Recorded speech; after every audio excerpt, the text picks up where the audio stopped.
for C or for RSG. Now we look, how will they bounce back? How will they make this work again? Action is trying to build. Oh, Sanford with a few throwing some punches onto Nats and Aqua. You hear how the drums are completely energizing the whole studio right now. As usual, a Swamperino is happening. Yeah, I don't even hear myself. Like the sounds from the drums from Echo is just overwhelming the venue right now. But talk about overwhelming RSG again. In the jungle of Carl Teasy. Yes, still the same pressure. Erad looking for a way to penetrate the back line. Carl Teasy still on level 3. Look at the exchange. Aqua looking for a way to spam. That's a one snipe away. And he goes down. Sanford secures first blood. Erad on the middle, right on to 3. Carl Teasy will be able to take him down. Yes, he will. Carl Teasy with a kill. And Nats with a trade. JP falls down. Nats as well. An early exchange and trade onto this game. That's as good as you can get here for Echo, and it would seem that Daddy JP swap into Kaja really works well, especially in the early game. Yeah, this time around, Echo, they definitely were ready to fight into RSG, even though the composition of the Raiders hurts. You being 4 as early as that, putting more damage in before RSG is actually ready to fight, benefited Echo, and actually Carly managed to secure 1 kill and 2 assists. So even though Erad was able to get 1 green away from the Martis, they're going to be in the same XP range in front of the Turtle. Both of them are level 4. At the very least, we know that for Echo, you can't do the same trick twice. Well, can they do the trick here on the first objective? 3 players grouping up onto this first objective. Not just on level 4. Oh, how can he still even hold good. this? Look at the pokes. That's the knockup. That's the damage. Look at the exchange from Sanford and Nats. That's the turtle reset. Okay, still going slow. They're going. Aqua has the ultimate of the Kaja. Now completely looking for a great distance. Aqua gets the Divine Judgment on JP. Now he's terrified, slowing him down to go back to the team. Now Carl Teasy 1v1 with Nats. Here comes the reinforcement. Erad with the hard guard. Carl Teasy falls down. Erad takes the kill. And now Echo is completely on a disengage. Erad onto the orange of Carl Teasy. JP's falling low though. Erad complete just right. Jump right in the face of JP. Ooh. Now he goes back to the turret for defense. Now RSG here. Still looking for a way to take this orange away from Carl Teasy. Give that minion a raise. Yeah, he blocked the shield. He blocked the shield from the Baksha. But talk about unfortunate events there for RSG. They wanted to get the turtle from Echo. Unfortunately, Nats was now level 4. He went straight mid lane to try and get some XP, but Echo rushed the turtle take as Erad was not able to take that away from Carl Teasy. But RSG, they did turn around and to take the team fight, took a team fight against Echo, which worked for them because the penalty zone was right on the mark onto the Martis. Speaking well, of not here. Speaking of being on Q, Aqua flickers out. That was 3 from Echo. Now in the bottom lane, we're looking at 2 versus 1. Sanford is the target for RSG. Look at that. No mana onto Nats. Hammer versus Punch. Aqua falls down off cam. And it's still Ben Cutie getting a kill. Still remaining deathless from game number 1. The target is Emma here. Ultimate still not available. Emma just throwing out some ball right on Sand here onto Ben Cutie. Now the chase goes on. Will Carl Teasy make another kill? Asher R connects to Emma. Hard guard security for Emma. Back to his turret. Now he's safe. Erad as well, but reinforcement. Emma as well. Present. Now Erad is just completely penetrating the back line of Echo. Using the turret for stance to scare them away. Echo didn't manage to secure a kill there, but meanwhile down bottom, just action continues to happen down bottom. While all that was happening, of course, Eman was actually farming up so well. Top gold so far here in this game. This is really interesting for both sides. It's quite equal at the moment. Echo is just leading by a small goal, but at the moment, they feel like they are more powerful when it comes to skirmishes, which they are, because they have the Divine Judgment that you're seeing with this take on Erad. JP initiated the pull. Erad falls down. No jungle for RSG. Echo sees an opportunity to take this objective for themselves. Yeah, no jungler on the side of RSG. Okay, looking at the situation here. Oh, Sanford going in a few punches, pushing away Aqua. Now he's forced to have a great distance, safe distance. Now Nats dropping down HP. He falls down. Echo secures the kill. Sanford gets the point. And slowly Echo maintaining the objectives onto their side. Erad, I think, bit off a bit more than he could chew in that last one. They're trying their best, to be there for the objectives, but Echo is just much faster, Like the positioning the timing of their objective takes. They are there before Wow. RSG is actually able to position themselves, which in turn allows Echo to start a team fight on their own terms in RSG. It feels like even though they are very much capable of taking team fights, they are just much more ready. Wait, did JP miss the Divine Judgment? He used the flicker. He was trying to get Eman out of his own turret, and there was 3 members of Echo. Completely denied. Did the Divine Judgment even happen? Oh, wait, look at the poke. Wait a second. Exchange. Irad on Carl TC, Benecuti clearing the lanes. Man, they're just looking for opportunities to slow down Eman at this point.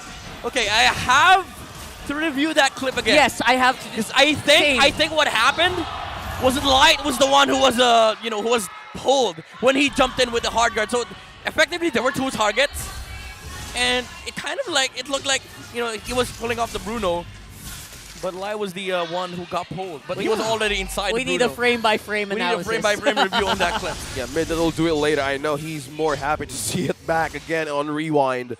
Meanwhile, on this gold lead, Echo, it's just 6 minutes. I think this is a great start for Echo comparing to game number 1. And they're just completely doing their own objectives, looking for a way. Oh, meanwhile, penalty zone onto Nats.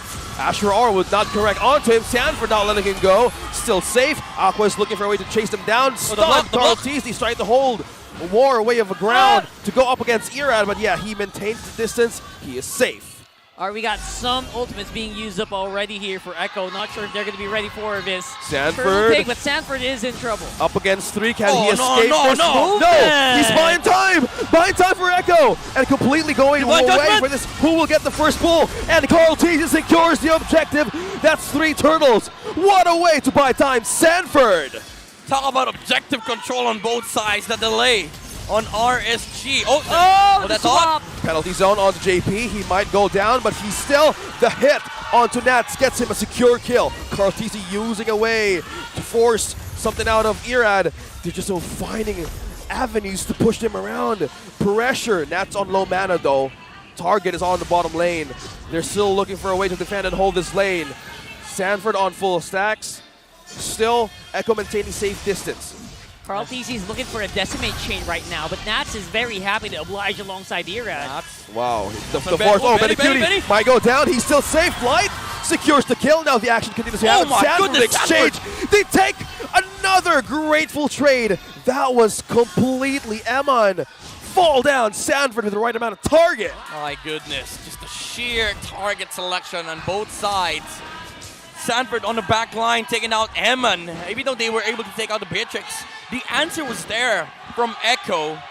And as it stands right now, both teams are in equal footing. There's already a Blade Armor on the Baxia, so it's much harder for Echo to take out the Baxia. But Sanford is on Eman duty, so the damage output isn't really that bigger compared to Echo because they also don't have the gold laner. In few punches, Eman drop HP onto half. Wow, Eman can't Sanford. sustain this much damage from the Paquito, and at the same time, Aqua having such a hard time against Sanji. The Navaria is too much to handle, man. The OG. Yeah, I mean, this is why I kind of frowned upon the Angel pick earlier, because you don't have that much, much like fighting choices or options against Echo. It's just Irad or not initiating, Aqua with some form of pokes and stolen ultimates like with the Divine Judgment. But Eman, yeah, you have some layers of protection coming out from the Angela, but I don't feel like it's enough for RG to build upon a team fight on. Aqua now purchased the Exhort boots, add more gold whenever he gets an assist.